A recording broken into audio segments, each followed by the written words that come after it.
ಕೇರಳದ ವಯನಾಡಿನಲ್ಲಿ ಆಗಿರುವಂತಹ ಭೂಕುಸಿತದ ಗ್ರೌಂಡ್ ರಿಯಾಲಿಟಿಯನ್ನ ಸ್ಥಳದಿಂದಲೇ ಪಬ್ಲಿಕ್ ಟಿವಿ ನಿಮಗೆ ಮಾಹಿತಿಯನ್ನು ಕೊಡ್ತಾ ಇದೆ. ನನ್ನ ಸಹೋದ್ಯೋಗಿ ಸ್ಥಳದಿಂದ ಏನಾಗಿದೆ ಅನ್ನುವಂಥ ಸಾಕ್ಷಾತ್ ವರದಿಯನ್ನು ಕೊಡ್ತಾ ಇದ್ದಾರೆ.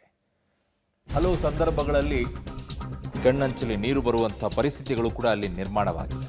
ಆ ಎಲ್ಲ ದೃಶ್ಯಗಳ ಸಮೇತವಾಗಿ ವರದಿಗಳನ್ನು ನಿಮ್ಮ ಮುಂದೆ ಇಡುವಂಥ ಪ್ರಯತ್ನವನ್ನು ಮಾಡ್ತಾ ಇದ್ದೀವಿ.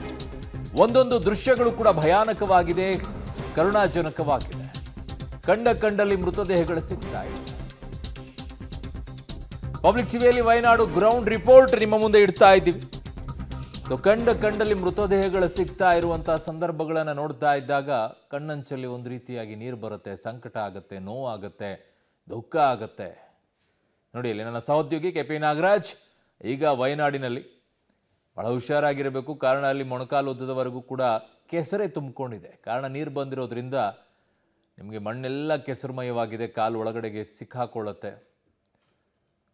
ಇಷ್ಟೆಲ್ಲ ಮಾಡಿಕೊಂಡು ಈಗ ನನ್ನ ಸಹೋದ್ಯೋಗಿ ಅಲ್ಲಿರುವಂಥ ವಸ್ತು ಸ್ಥಿತಿಯನ್ನು ನಿಮ್ಮ ಮುಂದೆ ಇಡುವಂಥ ಪ್ರಯತ್ನವನ್ನು ಮಾಡ್ತಾ ಇದ್ದಾರೆ. ಸಾಕ್ಷಾತ್ ವರದಿಯನ್ನು ಮಾಡ್ತಾ ಇರೋದು. ಪ್ರತಿಯೊಂದು ಘಟನಾ ಸ್ಥಳಗಳಲ್ಲೂ ಕೂಡ ಹೋಗಿ ಖುದ್ದಾಗಿ ಏನಾಗಿತ್ತು, ಹೇಗೆ, ಯಾವ ಜಾಗದಲ್ಲಿ ಈ ಭೂಕುಸಿತ ಆಯಿತು, ಎಲ್ಲಿಂದ ಆಯಿತು ಅನ್ನುವಂಥದ್ರ ಪ್ರತಿಯೊಂದು ಕೂಡ ಇಂಚಿಂಚು ಮಾಹಿತಿಯನ್ನು ಕೂಡ ಅಲ್ಲಿಂದ ನನ್ನ ಸಹೋದ್ಯೋಗಿ KP ನಾಗರಾಜ್ ಕೊಡ್ತಾನೆ ಇದ್ದಾರೆ. ಎಷ್ಟೇ ಕಷ್ಟ ಆದರೂ ಕೂಡ, ಯಾವುದೇ ಪರಿಸ್ಥಿತಿಯಲ್ಲಿದ್ದರೂ ಕೂಡ ಅಲ್ಲಿ ಹೋಗಿ ನಿಮಗೆ ಅದನ್ನು ಸಾಕ್ಷಾತ್ ವರದಿ ಮಾಡಬೇಕು ಅನ್ನೋ ದೃಷ್ಟಿಯಿಂದನೇ ಓಡಾಡ್ತಾ ಇರೋದು.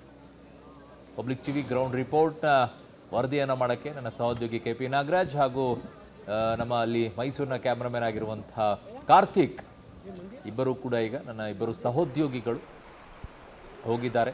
ಎಲ್ಲ ದೃಶ್ಯಗಳನ್ನು ಇರುವಂಥದ್ದು ನಮ್ಮ ಛಾಯಾಗ್ರಾಹಕರಾದಂತಹ ಕಾರ್ತಿಕ್, ಇನ್ನೊಂದು ಕಡೆಗೆ ಸಹೋದ್ಯೋಗಿ ಆಗಿರುವಂತಹ ಇಬ್ಬರು ಕೂಡ KP ನಾಗರಾಜ್. ಕಾರ್ತಿಕ್ ಮತ್ತು KP ನಾಗರಾಜ್ ಇಬ್ಬರೂ ಕೂಡ ಈಗ ವಯನಾಡಿನಿಂದ ನೇರವಾದಂಥ ದೃಶ್ಯಾವಳಿಗಳು ನಿಮ್ಮ ಮುಂದೆ ಇಡ್ತಾ ಇದ್ದೀವಿ.